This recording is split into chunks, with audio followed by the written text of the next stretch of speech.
Kak. Sini sekejap.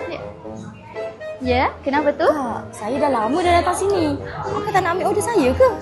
Tadi bukan baru masuk ke? Dah lama lah. Tapi nak order bukan kat sini. Kena order dekat kaunter.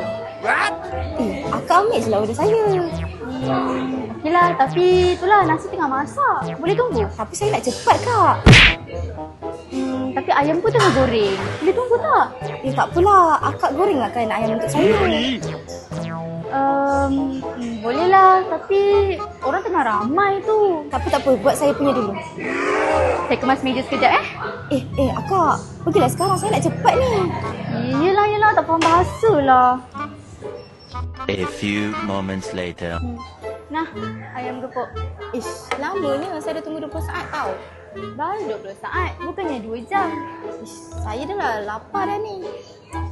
Boleh sabar tak? Nalah, makan. Yelah, saya makan.